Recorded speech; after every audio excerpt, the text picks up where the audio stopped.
સુપ્રભાત વિદ્યાર્થી મિત્રો, હું ઉર્મી દેસાઈ જીવ વિજ્ઞાન વિષયમાં ફરી પાછું આપનું સ્વાગત કરું છું. આપણે પ્રકરણ 2 અભ્યાસ કરી રહ્યા છીએ, જેમાં લાસ્ટ વિડીયો લેક્ચરમાં આપણે બીજ અને તેના પ્રકાર વિશે વાત કરી હતી. બરાબર. બીજ એટલે કે બીજ કોને કહી શકાય? તો કે બીજ એટલે કે લિંગી પ્રજનનની અંતિમ નિપજ છે. આપણે બીજ કોને કહીશું? તો કે બીજ એ લિંગી પ્રજનનની અંતિમ નિપજ છે અને બીજને ફલિત અંડક તરીકે પણ ઓળખવામાં આવે છે. બીજ ફળની અંદર નિર્માણ પામે છે અને બીજ લાક્ષણિક રીતે બીજાવરણો, બીજપત્રો અને ભ્રૂણધરી ધરાવે છે. 2 પ્રકારના બીજ આપણે ગયા વખતે વાત કરી હતી, જે છે આલ્બ્યુમિન વગરના બીજ અને આલ્બ્યુમિનયુક્ત બીજ, એટલે કે ભ્રૂણપોષી બીજ અને અભ્રૂણપોષી બીજ. અભ્રૂણપોષી બીજમાં ભ્રૂણપોષ ગેરહાજર હોય છે, એટલે કે જ્યારે ભ્રૂણનો વિકાસ થાય ત્યારે સંપૂર્ણ ભ્રૂણપોષ વપરાઈ જાય છે. ઉદાહરણ તરીકે વટાણા અને મગફળી. અને ભ્રૂણપોષી બીજ એટલે કે ભ્રૂણપોષનો ભાગ જળવાઈ રહે છે, ભ્રૂણના વિકાસ દરમિયાન તે સંપૂર્ણપણે વપરાઈ જતો નથી. ઉદાહરણ તરીકે ઘઉં, મકાઈ, જવ અને દિવેલા. એ સિવાય એક વિશિષ્ટ શબ્દની આપણે વાત કરી હતી, બીજદેશેષ. બીજદેશેષ તો કે કેટલીક બીજમાં, જેવા કે કાળા મરી અને બીટમાં, પ્રદેહનો કેટલોક ભાગ વપરાયા વગરનો રહે છે, એટલે કે ચિરલગ્ન જુદો રહે છે, જેને સ્થાયી પ્રદેહ કે બીજદેશેષ પેરિસ્પર્મ કહેવામાં આવે છે. દરેક અંડકમાં તેના અંડક આવરણો બીજાવરણોમાં પરિણમે છે. અંડક આવરણો આપણે જોઈ ગયા હતા, ઇન્ટાગુમેન્ટ્સ, બહારનું અંડક આવરણ અને અંદરનું અંડક આવરણ, અને એની મધ્યમાં પ્રદેહ આવેલો હોય છે. બરાબર. તો અંડક આવરણો સામાન્ય રીતે બીજાવરણોમાં પરિણમે છે અને અંડછિદ્ર એ બીજ સ્વરૂપે રહે છે. જ્યારે બીજાંકુરણની પ્રક્રિયા થાય ત્યારે આ બીજ છિદ્ર પાણી અને ઓક્સિજનના પ્રવેશ માટે મહત્વનું છે. ત્યારબાદ આપણે કેટલાક બીજના વિકિરણની વિવિધ આકૃતિઓ જોઈએ, જેમ કે રોમમય વ્રજ વર્નોનિયામાં, રોમગુચ્છ આંકડામાં, કઠણ રોમ ગાડરિયોમાં, હૂક જેવી રચના વીછુડામાં, રેશામય બહિર્દૃતભેદ કપાસમાં, અને યાંત્રિક વિકિરણ એટલે કે જેસ્ક્યુલેટર ફટાકડી, બંદૂકડી પ્લાન્ટનું નામ છે, એની અંદર જોવા મળે છે. બીજ એ પુખ્ત બને એટલે તેમાં રહેલા પાણીનું પ્રમાણ ઘટે છે અને બીજ શુષ્ક બને છે. મેં તમને ઉદાહરણ આપ્યું હતું કે આપણે કઠોળ સ્વરૂપે બધા બીજને સંગ્રહી શકીએ છીએ. શેના કારણે સંગ્રહી શકીએ છીએ? તો કે જેમ જેમ બીજ પુખ્ત બને તેમ તેમ એમાં પાણીનું પ્રમાણ ઘટે છે, જેના કારણે આપણે એનો સંગ્રહ કરી શકીએ છીએ. તો બીજની આ અવસ્થાને આપણે કહીશું સુષુપ્ત અવસ્થા. અને જ્યારે બીજને ફરી પાછી અનુકૂળ પરિસ્થિતિ પ્રાપ્ત થાય, તે અંકુરિત થવા લાગે છે. એટલે તમારા ઘરમાં જે તમે જે કઠોળ તમે સંગ્રહ કરેલો છે, એ કઠોળને તમે પાણીમાં પલાળી રાખો જ્યારે શાક બનાવવાનું હોય ત્યારે, અને એ કઠોળને જો તમે 2 દિવસ માટે રહેવા દો તો એમાંથી ફણગાવ ફૂટે છે, રાઈટ, ફણગો નીકળે છે, અને એવા ફણગાવેલા કઠોળ જો તમે રોપો તો એમાંથી ફરી પાછી એ વનસ્પતિનું સર્જન થશે. ફળ. હવે બીજ ક્યાં નિર્માણ પામે છે? સામાન્ય રીતે આપણને ખબર છે કે બીજ એ ફળની અંદર નિર્માણ પામે છે. બરાબર. તો હવે આપણે વાત કરીશું ફળની. અંડકનું બીજમાં અને બીજાશયનું ફળમાં રૂપાંતરણ થાય છે. એટલે કે અંડકનું બીજમાં અને બીજાશયનું ફળમાં વિકાસ થવાની પ્રક્રિયા સાથે સાથે ચાલે છે, સાયમલ્ટેનિયસલી. બંને પ્રક્રિયાઓ કેવી છે? તો કે એકબીજાની સાથે ચાલે છે. જ્યારે અંડક બીજમાં રૂપાંતરિત થતું હશે, એટલે કે ભ્રૂણ અને ભ્રૂણપોષનો વિકાસ ચાલતો હશે, ત્યારે બીજાશય પણ ફળમાં નિર્માણ સાથે સાથે પામતું હશે. બંને પ્રક્રિયા સાયમલ્ટેનિયસલી એટલે કે સાથોસાથ ચાલે છે. હવે બીજાશયની દિવાલ ફળની દિવાલમાં વિકાસ પામે છે, જેને ફલાવરણ એટલે કે પેરિકાર્પ કહે છે. બીજાશયની દિવાલ ફળની દિવાલમાં વિકાસ પામે છે, જેને ફલાવરણ એટલે કે પેરિકાર્પ કહે છે. અહીં મેં એક આકૃતિ બતાવી છે, જે તમે જોઈ શકો છો, કે જેમાં મેં દર્શાવ્યું જ છે કે બીજાશયની જે દિવાલ છે એ ફલાવરણમાં પરિણમે છે, અંદરનું જે અંડક છે એ બીજમાં પરિણમે છે, અને બીજ અને બીજાશયની દિવાલ એટલે કે ફલાવરણ વચ્ચેની જે જગ્યા છે એને આપણે કહીશું ગર અથવા તો માવો. બરાબર. ફળ મુખ્યત્વે 2 પ્રકારના જોવા મળે છે, માંસલ અથવા તો શુષ્ક. માંસલ ફળ એટલે શું? કે જેમાંથી તમે ફળોનો રસ કાઢી શકો, જેવી રીતે દ્રાક્ષ છે, જામફળ છે, નારંગી છે, કેરી છે, તરબૂચ છે.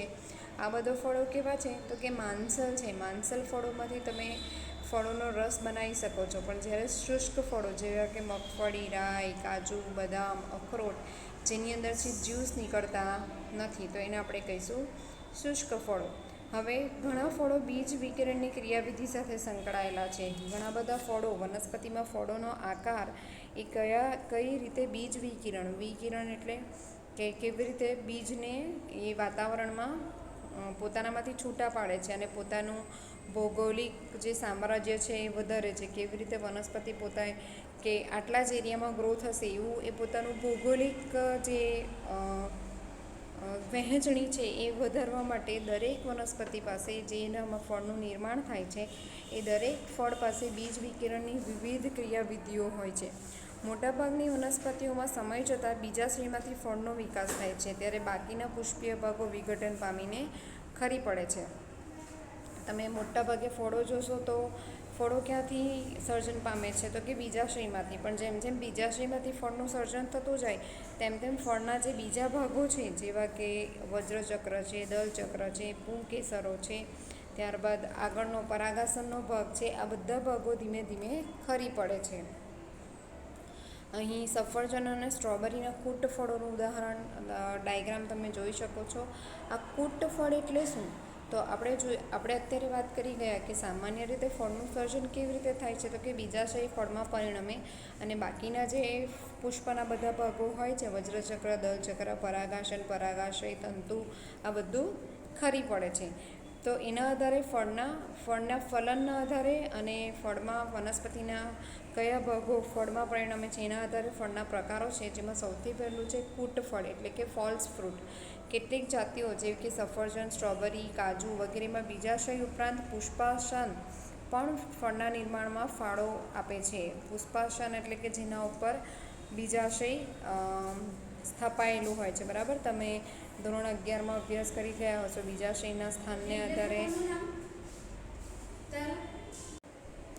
ધોરણ 11માં તમે અભ્યાસ કરી ગયા છો કે બીજાશયના સ્થાનને આધારે પુષ્પના પ્રકારો, પરિજાયી પુષ્પ, અધોજાયી પુષ્પ.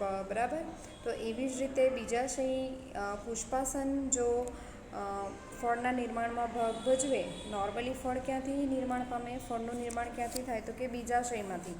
બીજાશય સિવાય પુષ્પના કોઈ ભાગો જેવો કે પુષ્પાસન જો ફળના નિર્માણમાં ભાગ ભજવે તો એવા ફળને આપણે કહીશું કૂટ ફળ અથવા તો ફોલ્સ ફ્રૂટ. ત્યારબાદ છે સત્યફળ. સત્યફળ એટલે કે ટ્રુ ફ્રૂટ. ફળો માત્ર બીજાશયમાંથી વિકાસ પામે છે, જેવા કે કેરી, પપૈયા, તરબૂચ વગેરે. કેરી છે, પપૈયા છે, તરબૂચ છે, આ બધા ફળો કેવા છે તો કે એના ઉપર તમને પુષ્પનો બીજો કોઈ ભાગ જોવા મળતો નથી. વજ્રપત્ર, દલપત્ર કે એવું કંઈ પણ ત્યાં એની સાથે જોડાયેલું રહેતું નથી.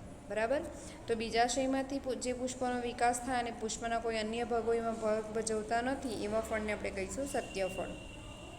ઓકે, હવે કૂટ ફળમાં હું તમને બીજા ઉદાહરણ આપું તો ટામેટાં, રીંગણ, ત્યારબાદ સ્ટ્રોબેરી, આ બધા ફળો કેવા છે તો કે એની ઉપર એના વજ્રપત્રો તમે જોયા છે. બરાબર, ગ્રીન કલરના વજ્રપત્રો. સપોઝ હું અહીંયા ટામેટું ડ્રો કરું છું તો ટામેટા ઉપર તમે લીલા આવા પાંદડા જોયા હશે. તો આ જે છે એના વજ્રચક્ર છે.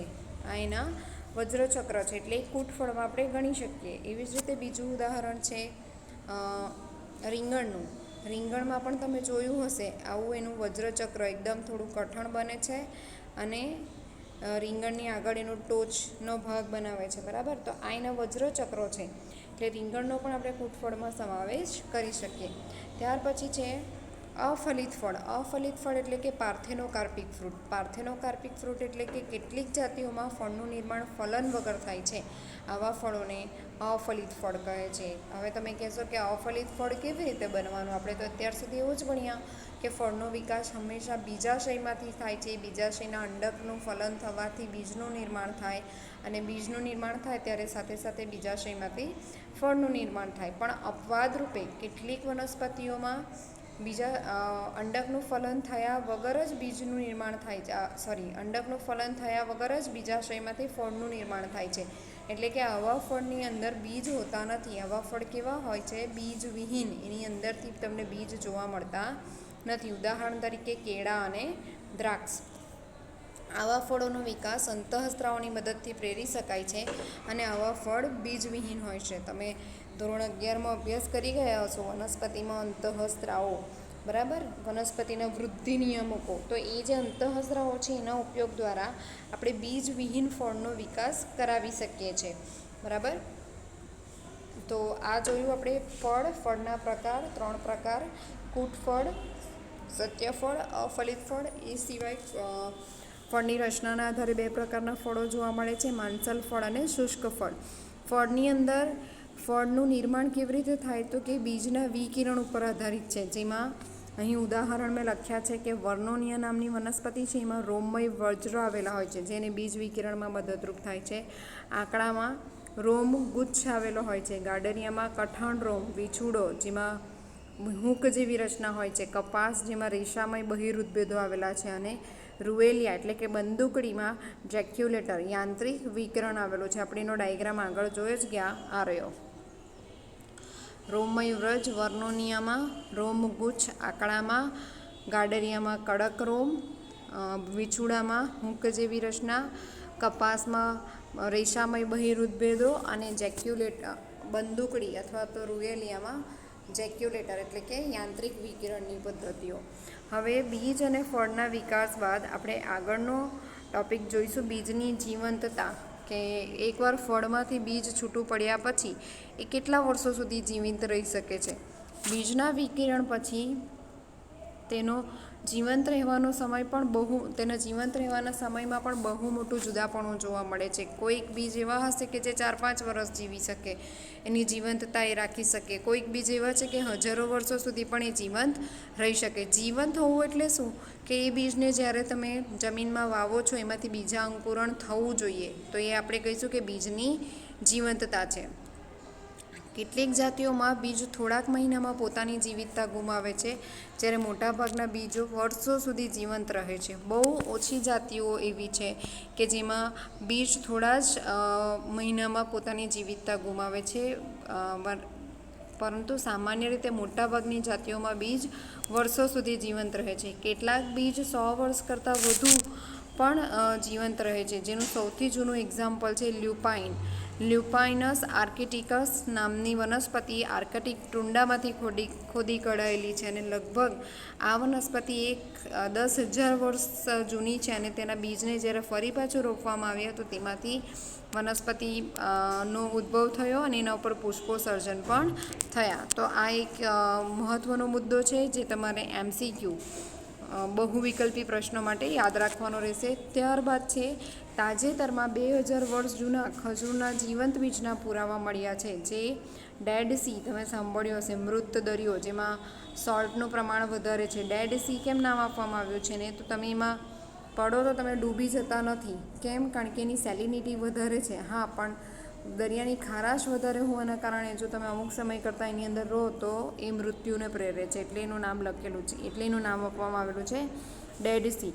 પુરાતત્વીય ઉત્ખનન આર્કિયોલોજીકલ એક્સકેવેશન દરમિયાન આ મૃત દરિયામાંથી એટલે કે ડેડ સી જે હિંગ કેરોળના મહેલમાં છે, ત્યાં હિંગ કેરોળના મહેલમાંથી આ ખજૂરીના 2000 વર્ષ જૂના બીજ મળી આવ્યા અને ખજૂરીનું સાયન્ટિફિક નામ છે ફોએનિક્સ ડિક્ટિલિફેરા. તો આ બંને મુદ્દાઓ તમારા માટે બહુવિકલ્પી પ્રશ્નો માટે ઉપયોગી મુદ્દાઓ છે. બરાબર. હવે આપણે આગળ જોઈએ અસંયોગી જનન અને બહુભ્રૂણતા. અસંયોગી જનન અને બહુભ્રૂણતા એક અલગ જ પ્રકારનો વિષય છે વનસ્પતિ શાસ્ત્રની અંદર, કે સામાન્યપણે જે જ્ઞાન ચાલતું આવ્યું છે કે લિંગી પ્રજનનમાં બીજાશયના અંડકનું ફલન થશે, બીજ બનશે અને બીજના વિકાસની સાથે સાથે ફળનું નિર્માણ થશે.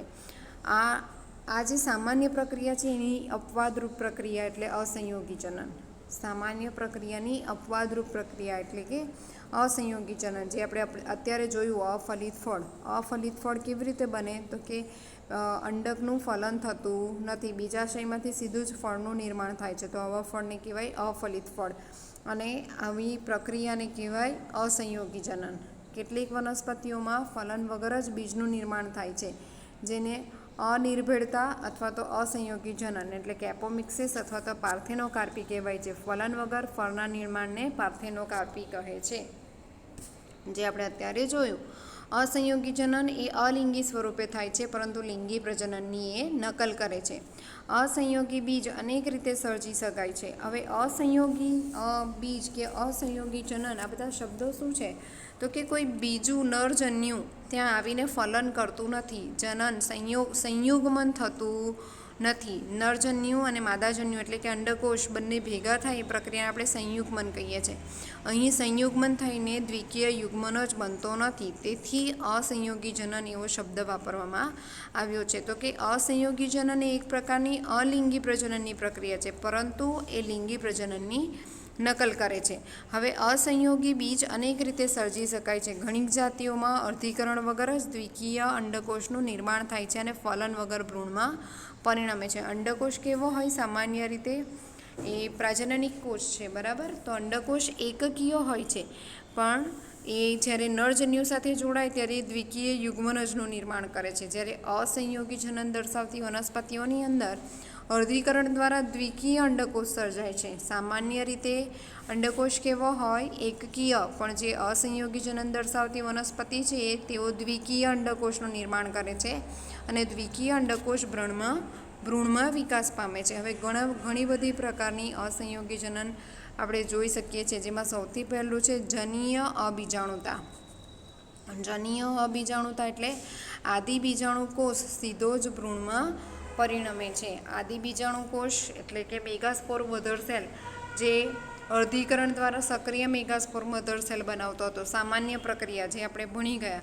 અહીં એ અર્ધીકરણમાં જતો નથી. જે આદિબીજાણુકોષ છે, જે આદિબીજાણુ માતૃકોષ છે, એ સીધો જ ભ્રૂણમાં પરિણમે છે, જેને આપણે કહીશું જનીનીય અબીજાણુતા. ત્યારબાદ છે દૈહિક અબીજાણુતા.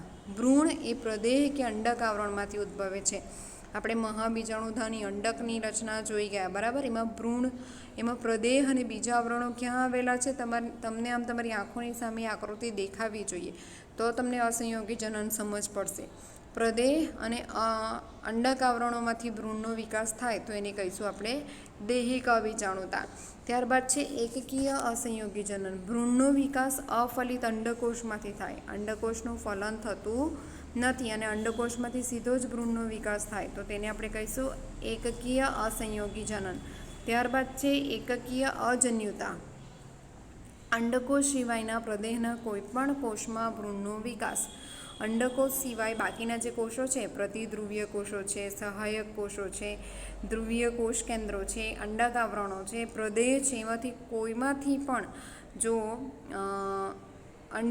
ભ્રૂણનું નિર્માણ થાય તો એને આપણે કહીશું એકકીય અજન્યુતા. જો હું તમને વારાફરતી આકૃતિ દોરીને સમજાવું તો આપણે સૌથી પહેલું જોઈએ એ છે જનીનીય અબીજાણુતા. હવે અંડકની રચના તમારા ધ્યાનમાં હોવી જોઈએ.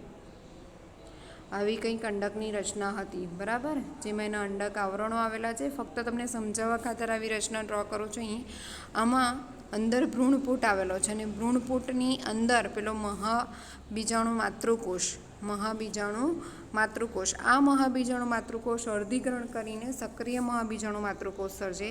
જ્યારે અસંયોગી જનન દર્શાવતી વનસ્પતિમાં આ મહાબીજાણુ માતૃકોષમાં કોષ વિભાજન થતું નથી, અર્ધીકરણ થતું નથી, એ સીધો જ ભ્રૂણમાં પરિણમે છે. ત્યારબાદ છે બીજું દૈહિક અબીજાણુતા.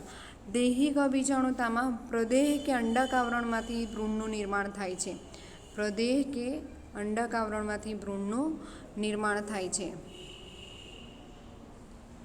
આ છે અંડક આવરણ. 2 અંડક આવરણો હોય છે, પરંતુ અહીંયા જગા નાની હોવાના કારણે હું નાનું બતાવું છું. અને આ છે ભ્રૂણપૂટ. તો અંડક આવરણ ક્યાં તો પ્રદેહ, આ 2 જગ્યામાંથી જ્યારે ભ્રૂણનો વિકાસ થાય તો ત્યારે એને આપણે કહીશું દૈહિક અબીજાણુતા. ત્યાર પછી છે ભ્રૂણનો વિકાસ અફલિત અંડકોષમાંથી.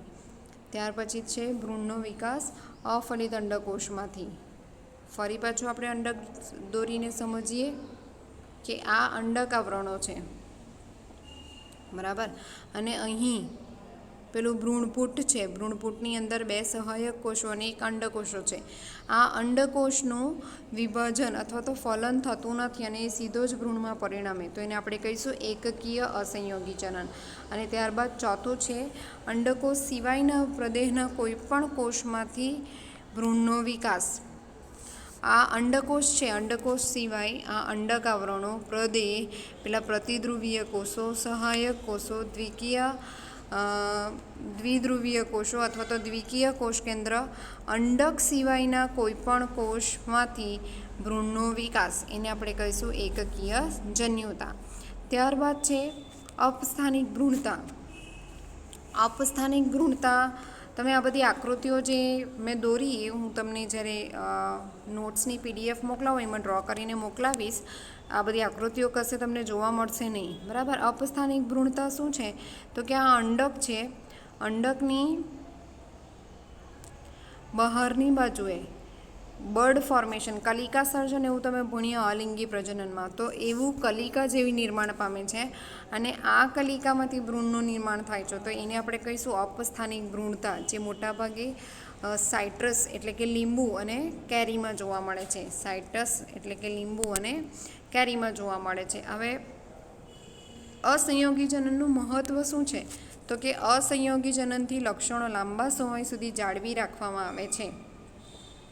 અસંયોગી જનનમાં શું થાય તો કે નરજન્યુઓનું ફલન થતું નથી, કોઈ બીજા જનીન બહારથી આવતા જ નથી, એટલે વનસ્પતિના પોતાના લક્ષણો આપણે વર્ષો સુધી એમના એમ સાચવી શકીએ છીએ. જનરેશન ટુ જનરેશન, સંતતિ ટુ સંતતિ, એક સંતતિથી બીજી સંતતિ સુધી એ લક્ષણો એવા ને એવા સચવાઈ રહેશે, કારણ કે અહીં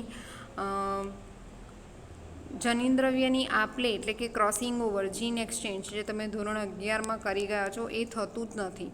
વનસ્પતિ ફક્ત પોતાના જ જે ભ્રૂણપુટ અથવા તો માદાજન્યુજનકના જનીનો છે એના દ્વારા વારંવાર ભ્રૂણનું સર્જન કરતા રહે છે અથવા તો બીજનું સર્જન કરતા રહે છે.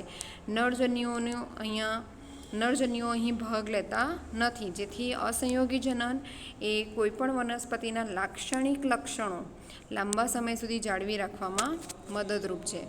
ત્યાર પછીનો ટોપિક છે બહુભ્રૂણતા. ત્યાર પછી છે બહુભ્રૂણતા. તો બહુભ્રૂણતા શબ્દ પરથી જ તમે સમજી શકો છો કે એક કરતાં વધારે ભ્રૂણ એટલે બહુભ્રૂણતા. અત્યાર સુધી આપણે શું જોઈ ગયા તો કે દરેક અંડકમાં એક ભ્રૂણ હોય. જો બીજાશયમાં એકથી વધારે અંડક હોય તો પણ આ કન્ડિશન અપ્લાય કે એક અંડકમાં એક જ ભ્રૂણ હોય.